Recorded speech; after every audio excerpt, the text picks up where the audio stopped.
All right, Action Strings 2 just came out a week ago, and what I'll do here is just maybe play around with it a little bit and discover how to build our own phrases out of a complex phrase library. Phrase libraries usually mean that you're bound to whatever phrases were recorded by the orchestra or whatever kind of software you're using.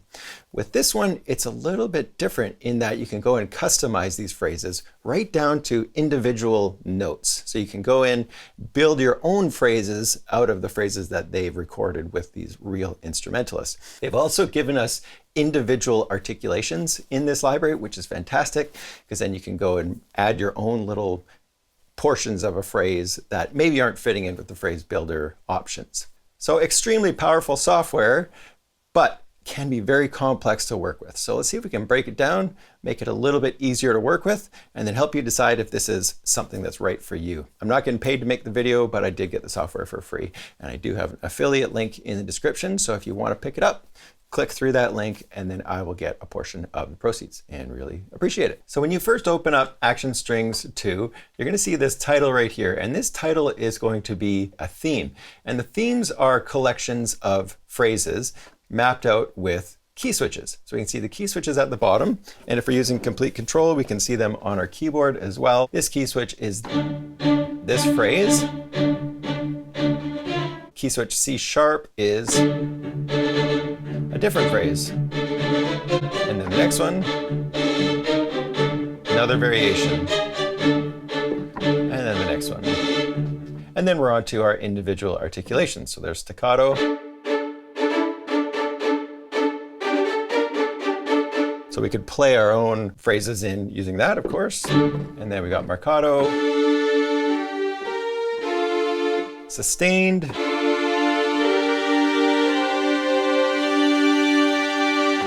so you can hear how you can work with those key switches and the phrases to get something a little bit more custom. You could get into a sustained section. You'll find that most of these phrases are very rhythmic, right? So having the ability to do some sustained stuff in between is absolutely essential. Well, let's go over to the editor and see what we've got. When I play, there are high strings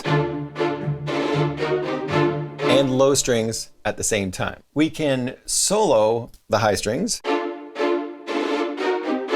And then we can also click on the low strings and see its different phrase. You're always going to see a high ensemble and a low ensemble for each of these themes and with each of these phrases. So what I've been doing in my initial playing is just to solo the highs, keep them on one track, and then solo the lows and keep them on another track. So here you can see a phrase. If I click a key,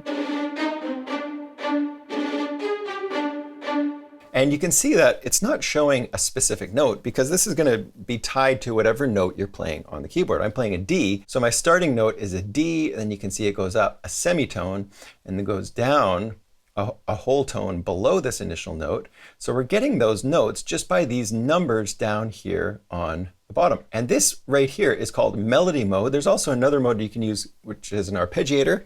I won't touch that one today, but with the melody mode, it's quite self-explanatory. If you want the notes to change in your phrase, you go and you change it down here. So watch what happens.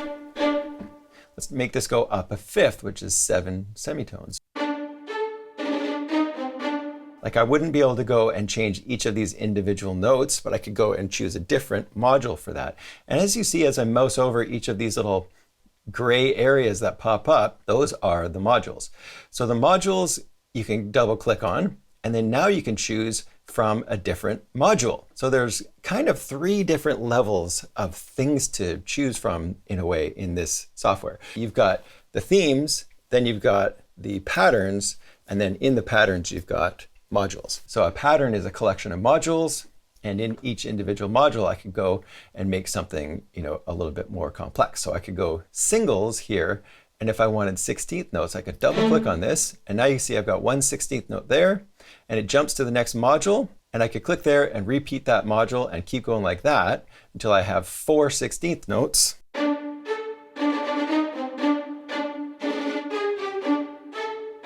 And if I wanted faster, I could go to a trill, but let's just see how this works. And then let's take this one and then go up 2 semitones, and then this one will go up 3 semitones. And then let's go up 5 semitones. Do this one up 7, And let's go up 8 on this one and see what that sounds like. And here we'll go 7, and here we're going to go 10. And so you can hear how it's actually quite simple to go and build a phrase that's 2 bars long. Now, what if you want to do this, over extended periods of time? And that's where this software can get kind of complex, really complex, actually. So before we go back and look at the themes, just kind of start from scratch. As you see also with the semitones here, underneath we have the volume. So I can go and change the volume like this.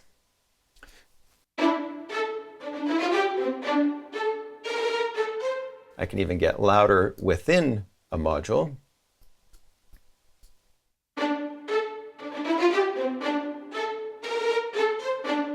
Maybe even try more drastic. Let's go back and look at some of the other themes. So I'm going to click on the main button right here, click on the theme itself, and then we're just going to go to melodic type themes, and we're going to go in 4/4. So let's have a listen to some of these.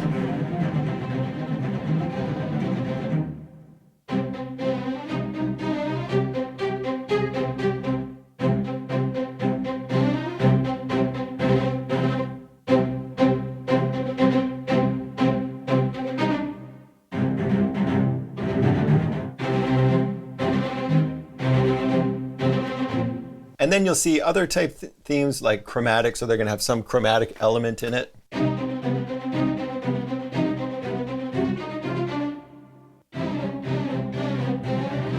So there's our chromatic runs, really nice sounding. Okay, so let's go for a melodic one.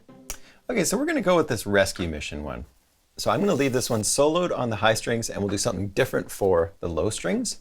So what we need to do is, if we want to start messing around with this phrase, we need to click the little pencil, and now we can go adjust these different modules. I want this one to have like a little triplet thing happening on this module. Double click on it. I'm going to go over to Basic Rhythms. And here I'm going to try clicking on maybe the same one that we've got right there. Double click on that. You know what? I actually want this little triplet thing to happen on the other side. So then what I need to do is click on it and double click this guy. So I've got my first phrase built the way I want it as far as the high strings go. But maybe what I'll do is change a few notes in here so that it's not all just the D.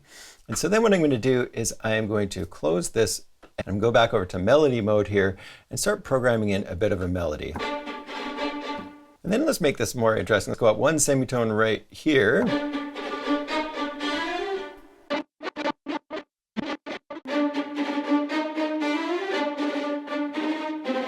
And then our second phrase, I want to go up to the G.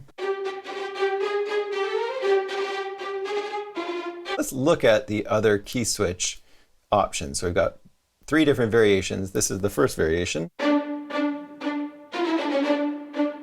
And then the second variation. So maybe if we go to this one, and then back, yeah, that'll be fun. And then the third variation is, and so what I need to do is have like a really fun chromatic fall or something at the end of this one. So I'm going to go to the editor on this key switch, and on this module, I want a whole kind of fall thing that happens right here. So I'm going to double click on that module, and then we're going to go to a fall, and then let's see what we got. Let's try a run instead of a fall. Let's try this one right here. And then what I need to do is go and adjust the volume of this one so it's nice and loud. All I'm going to do right now is I'm going to play in the general chord direction I want these to go.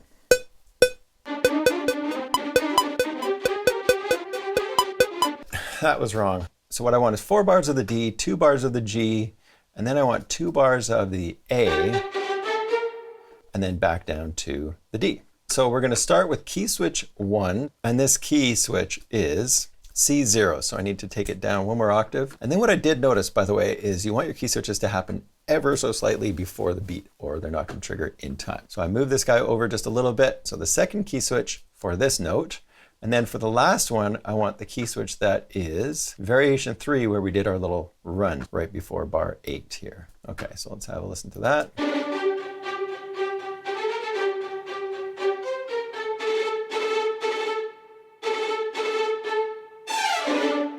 Okay, so the next thing I'm going to do is my low strings. I might even just start with something totally different, like a different theme. So I'm going to duplicate this track. I'm going to call this low strings. Let's go for the hunt here. I'm going to double click on that one. And then I'm going to take the solo off the high ensemble and put it on the low ensemble. So let's listen to our different variations. So I'm going to take these low notes down an octave, shift down arrow in Cubase.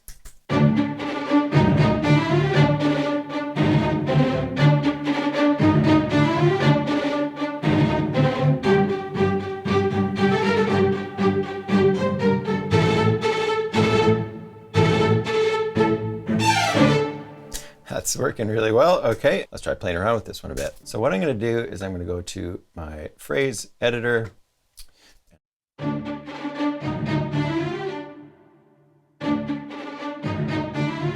So for this one, I want it to go up one semitone, just like the other one does. And then here, I'm going to go dun, dun, dun, dun, dun. There we go.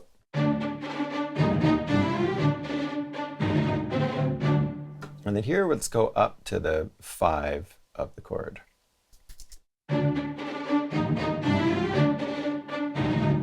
And then on this one, so I'm on key switch D0, which is this key switch or this phrase right here.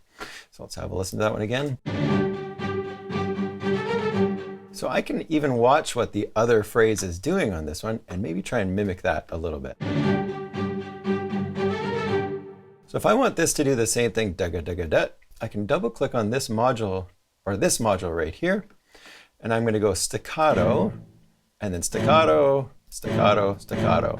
And then what I need to do on this one is just follow the same movement as this one. So I go up 2 semitones, 3, and 2, just like this one. And by the way, you can copy and paste phrases as well. So you can save your phrase as a custom name and then go over to this phrase builder here and open up that phrase within this one. And that's another way that you could also copy and paste multiple phrases and create, say, like an 8-bar phrase that has 2 bars this way, 2 bars slightly different, 2 bars slightly different again. You know, you could build 4 totally different phrases for an 8-bar section of music. Kind of complex, but it's possible. Let's do this. Let's do 1 semitone here, kind of like we were doing on the earlier one.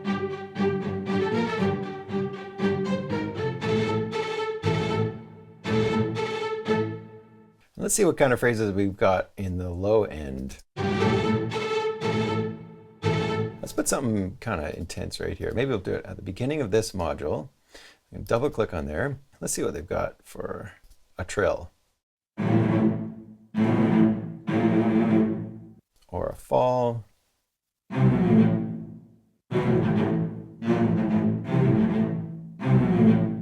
This looks like it's a portion of a bar.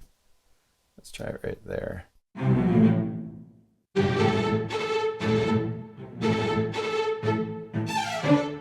Okay, that's fun.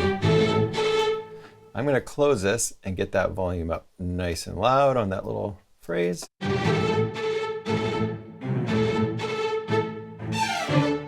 Cool. Let's see if we can add one more level of complexity with another string part. So I'm going to duplicate the high strings. And by duplicating them, I can go in and change one of the patterns on that particular instrument without messing up the original pattern of the original high strings. So let's go high strings 2.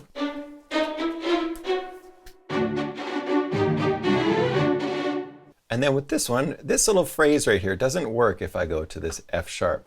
So that's got to be changed. So I'm just going to double click on this module, so I'm going to double click on an 8th note and another 8th note. And then I'm going to maybe play with the note a little bit. So that goes da, da, down 2 semitones. Let's see if that works.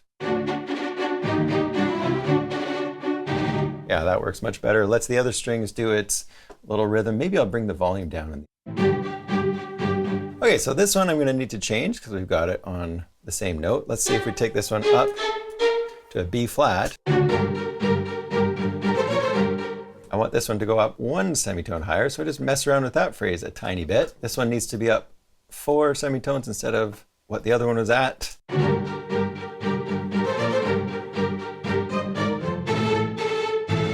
And with this one, I'm going to go up to a C sharp. So I'm going to click on this phrase right here, and I'm going to click delete. There we go. And then we're back at the beginning. Okay, so now we have a much more complex piece. We've got some harmony in there, and then next thing we need to do is add some drums to it. So let's put in some action strikes. I've got action strikes loaded in here.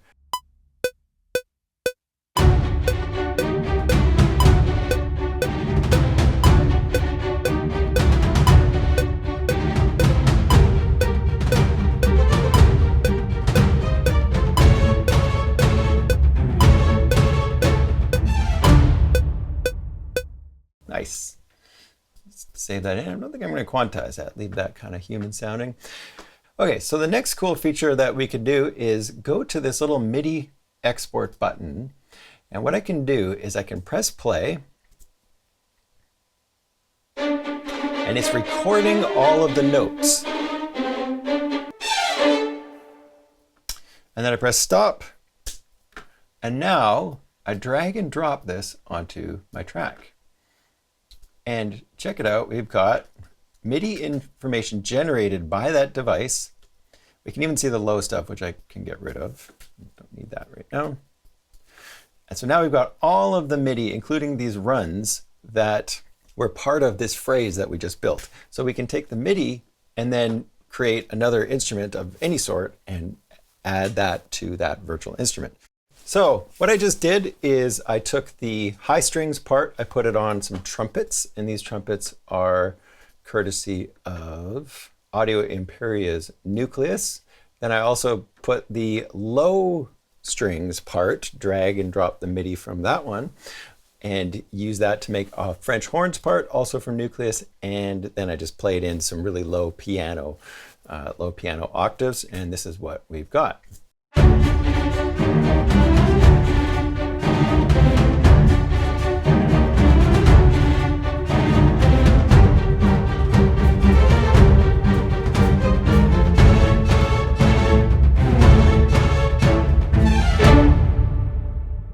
Fun little cue, all built off of these phrases and kind of inspired by them, but then turned into something that is, totally my own. So I'm quite impressed with it. I'm impressed with how the system works. It is complex. It's going to take some getting used to and some tweaking. So hit that subscribe button and the bell, and we'll see you in the next video.